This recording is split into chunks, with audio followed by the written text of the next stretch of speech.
But seriously though, is anything gonna pop up though? It's kind of black for a while. Wait, is that it? No screen, or is my shit bugged? Wait. Are you bugged?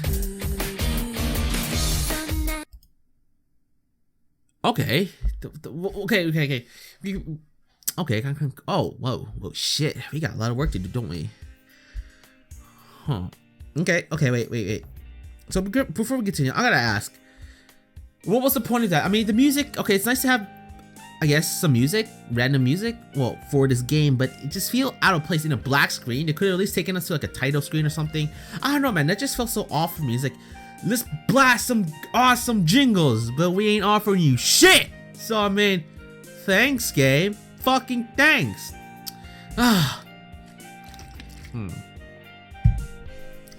Alright. Let's do this shit. The Yukari Shrine, as always. Raymond was sweeping the area just like the day before, but in a worse mood thanks to Yukari's whimsical ways. But as she thought about it longer, this could be considered an artificial incident from Yukari, so it would be the Yukari Shrine Lady's job to resolve it. It would become one of her normal duties of sorts. And so she began her briefing with the other person she grouped with, Marissa. So, what do we do now? I guess we should go attack somewhere. And where would that somewhere be? On Yukari's map, Gensokyo had been divided into 23 areas. Along with Reimu and Ko's Yukari Shrine, there were many others like the SDM, Hakyugoro, Iente, and so on. Do you think these guys will join in? Marissa started to point at several places on the map. You think I can't answer you? Though I suppose knowing them, they'd jump at the chance. The Scarlet Devil Mansions were merely Scarlet, Hakugoro's Yuriko Saigyoji, Iente's Kageo Horizon. I think Eren should have been supposedly the leader. Oh, never mind. All that has started incidents in Gensokyo's past, never mind. I was assuming they're referring to a leader. If Reimu's group wanted to be the winners, they would have to overcome extremely large obstacles in their way. Oh crap. Ow. They're pretty far, so it won't be an immediate problem, but they ain't gonna be avoidable. We gotta prepare for them by swallowing up nearby armies. You're sounding like some kind of strategist now. Can't say I look like one though. Besides, you ain't good with that kind of stuff, right? I don't like thinking about such troublesome matters. I'll leave the finer details to you. Haha, you can rely on me, young master. Anyway, what should we do now? These instructions doesn't really have any clues about that. Reimu slapped the several sheets of paper she was holding in disgust. It was the instructions for the game that she received from Yukari, but though it went on, it never seemed to get to the point. I guess hearing from the woman herself would be the fastest way to go about it. You're there, aren't you? She seemingly called out to nothing at all. A second later, a crack appeared in the atmosphere and Yukari popped out of the gap. I believe I was called. Try to act innocent. I know you've been around for a while now. Oops, you spotted me. As well, as I said, I'm always watching you over from the moment. Yeah, we get it. That's pretty goddamn creepy. Hey, put that needle away. If you were watching, then I assume you know what I called you here for. Yes, so what exactly don't you know about? Well, we want to know how to fucking play this game, so yeah, so listen to her shit. I'm still completely confused. Give me a proper explanation on how this works. Alright, I'll start from the very beginning. First, we have Uki? To make it simple, it's basically money. Okay. Fuck. Could have just said money, but whatever. It's used to recover your army's health and buy items. Then we have Ryumayak. Fuck this shit. Yes, what is it? This is how Uyuk is created. The bigger this is, the more you. Fuck. Okay. I don't know what Ryumayuk.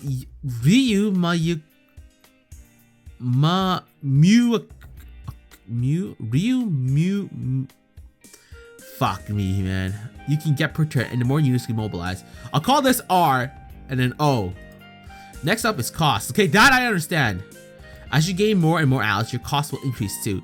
Having cost greater than R is very disadvantage. Finally, there's numbers of actions. It's the amount of commands you can select in a single turn. You cannot make any more actions than the number. Okay, makes sense. Turn, command, don't worry about it. You should be fine up to now. So let's bring up what you'll actually see. First up, we have event. This is where you speak with your allies or attack other territories. Before you can attack an army, you must first declare war on them. In other words, sneak attacks are not available. Next, we have develop. This command searches for a slumbering R. You can basically call it a form of domestic affairs. Oh, summary will let you view the status of your allies. Okay, makes sense. You can also hear your wounded allies here. When you win battles, you will occasionally take prisoners. When you want to make them or your ally, use prison to convince them over to your side. One of the fundamental rules of this game is that the losers must do what the winners say, so I doubt you'll run into much resistance. Items is for when you feel the need to buy whatever item suits your fancy. Different items are sold at different times, however. System is where you can save and load your data. What such? Now, pay it no mind. Well, that's about it for this portion. Do you two get it? Kind of, yet not really. Try it out for yourself later. Now, next up is the fun battle portion. An actual demonstration should work better than words here. Let's go.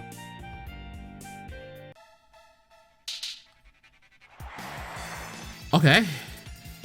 Whoa, what the heck is this? That's such a good question. The names on the left side is your army and the right side is your enemies. HP and any status effects are displayed here, so do pay attention to this portion. The bigger the numbers at the top center are counters that represent the battle time. Oh, I'm pressing that. I was pressing the special by accident. Ally and enemy actions decrease it and the battle's over when it hits 0. The list of names in the middle is the turn order for both allies and enemies. The order goes from top to bottom. The percentage number and the gauge are the progress report, which decides who wins. It goes from 0 to 100, so whichever side has more than 50 at the end wins. Dealing damage increases your progress, while taking damage decreases it. Getting KO is a huge success. The attacker always starts with a disadvantage. What's the weird graph thingy at the bottom left?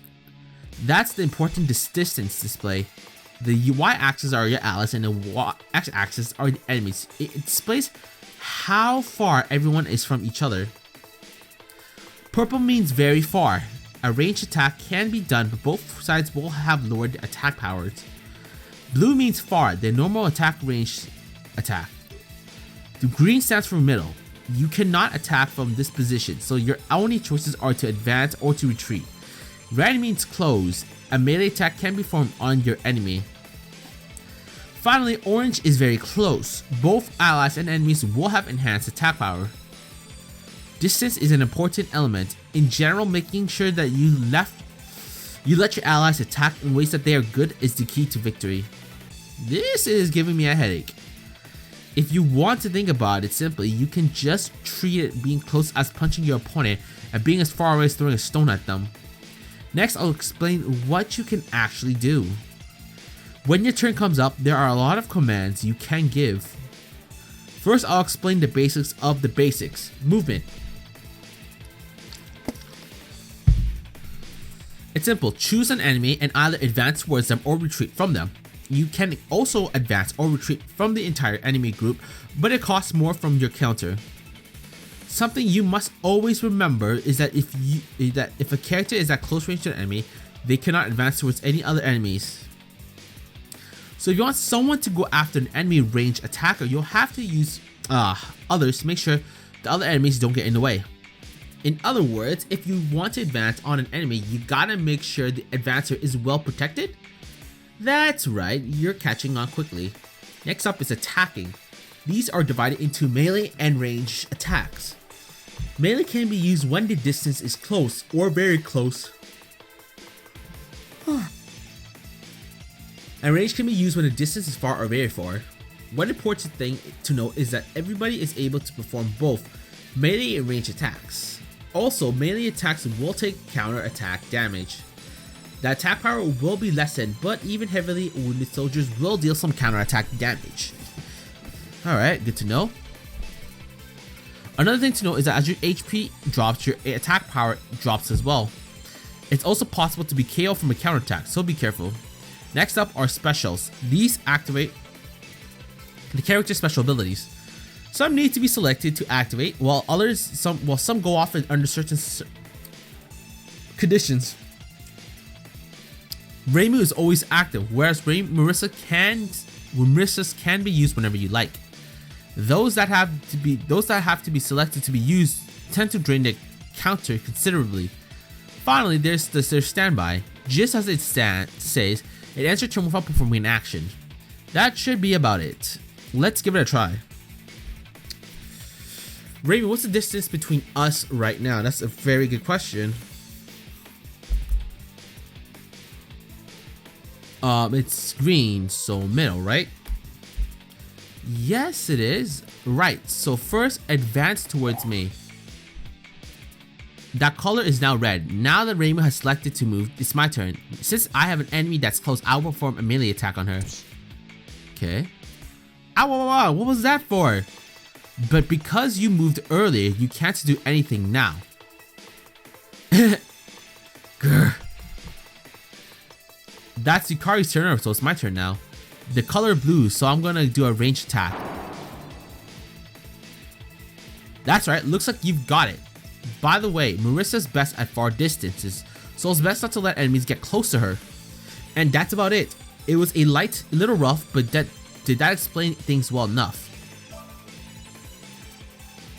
I think I got it, yeah.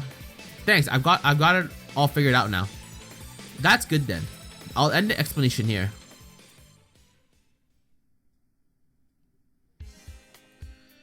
Well, fill up for it now?